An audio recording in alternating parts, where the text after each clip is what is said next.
Hey guys, just wanted to hop on here real quick. I just finished my workout and I had this really interesting thought I wanted to share with you guys. So it was just this quote that popped up in my head.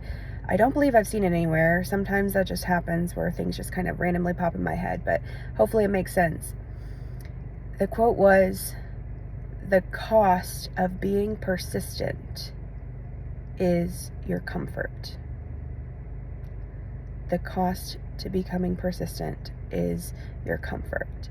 And what's so interesting about that concept is the idea that we are a slave to our habits. So when we understand that that is true, that is real, that we are a slave to our habits, then it really creates an understanding in us as to, well, what am I allowing myself to be enslaved to?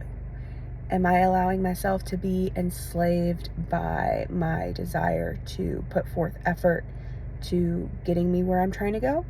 Or am I putting forth effort to, continue to have habits that are keeping me exactly where I am?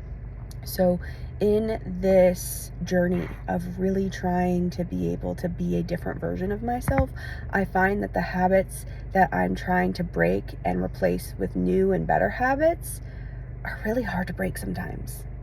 And what's interesting about that idea is I think it's supposed to be hard.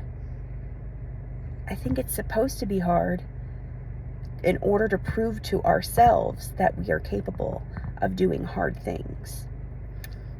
I was at a friend's house a few weeks ago, and she homeschools her 3 daughters, and her oldest daughter is amazing and super smart, and she'll be 5 this upcoming September.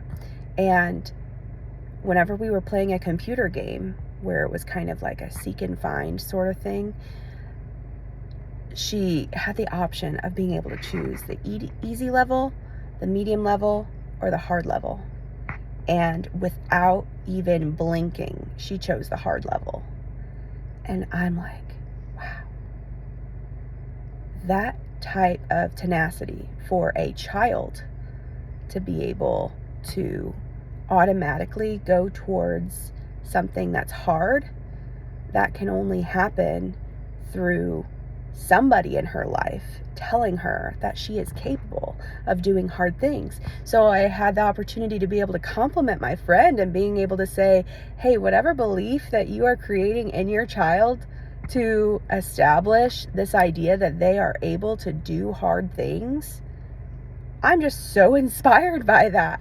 And what's ironic about that story is that a couple days later, as she was homeschooling her, by herself, and obviously I wasn't there, she said that her daughter was struggling with, the motivation to be able to do a hard math project.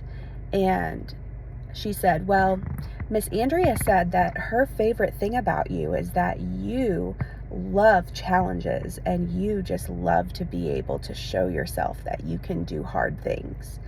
And immediately it flipped a switch in her, and she was immediately able to start working on this math project because it restated the belief that somebody acknowledged that in her.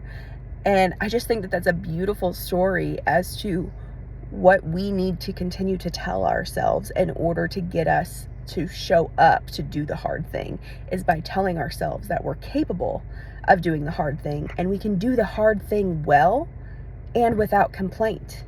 Because honestly, complaining about things doesn't actually make them better. It just means that you complained about them. Whoop-dee. Does that make the situation better? No, it doesn't.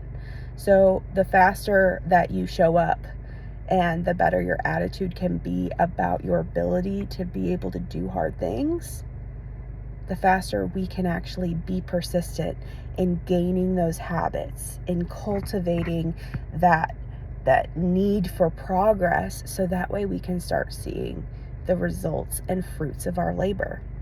So I hope that's empowering for you. I know that it's super inspiring for me, and I hope y'all have a great day. See you in the next one.